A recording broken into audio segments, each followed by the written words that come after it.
আমরা অনেকেই এরকম হয় যে সালাতে দাঁড়ানোর সাথে সাথেই আমাদের মধ্যে হাই আসে, এই হাইটা আমাদের ক্লান্তির বহিঃপ্রকাশ আমাদের কাছে আসে। হাদিসের মধ্যে এই বিষয়ে দুইটা ইউনিক কথা আছে। নবী করিম সাল্লাল্লাহু আলাইহি ওয়াসাল্লাম থেকে বর্ণিত আছে, নবীজি বলছেন ওয়া আম্মাত তাসাউব ফাইন্নামা হুয়া মিনাশ শাইতান, জেনে রাখো তোমরা যে হাই তুলো এটা শয়তান থেকে আসে। যখন কারো হাই উঠবে আল্লাহ নবী বলছেন সে যেন এটা নিয়ন্ত্রণ করার চেষ্টা করে। এটা নিয়ন্ত্রণ করার চেষ্টা না করে যদি বাঁধ ভাঙা হাই তোলে, এরকম আসে না কিছু লোক, নবীজি বলছেন এইটা যদি তুমি করো তাহলে শয়তান তোমার প্রতি খুশি হয়ে যায়। বুখারী মুসলিমের হাদিস। অতএব প্রিয় ভাইরা, আল্লাহ নবী সাল্লাল্লাহু আলাইহি ওয়াসাল্লামের বর্ণিত মতামত অনুযায়ী আপনাকে হাই উঠলে ঠেকানোর চেষ্টা করতে হবে।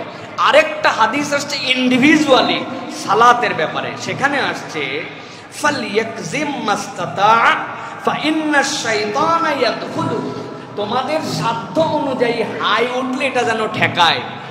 সাহাবায়ে কেরাম সালাফদের দ্বারা প্রমাণ আছে তারা ঠোঁট কামড়ায় ধরতেন হাই উঠলে, যতটুকু কমানো যায় নামাজের ভিতরে। তাহলে সে শয়তানের দ্বারা প্রবেশ করে কিভাবে?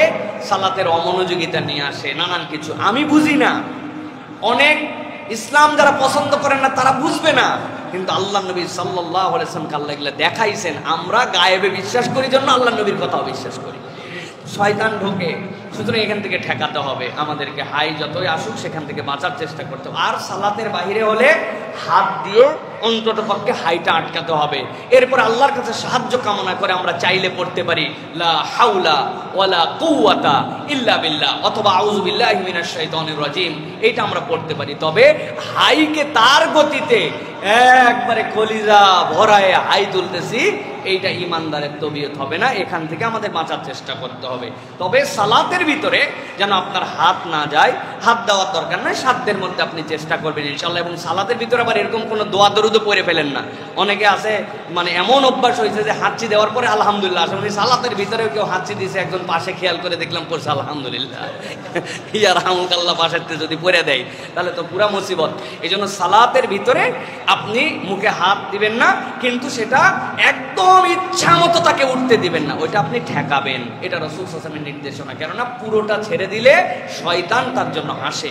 আমরা শয়তানকে আমাদের কোনো কাজের দ্বারা খুশি হতে দিব না। আল্লাহ যেন আমাদেরকে তৌফিক দান করেন।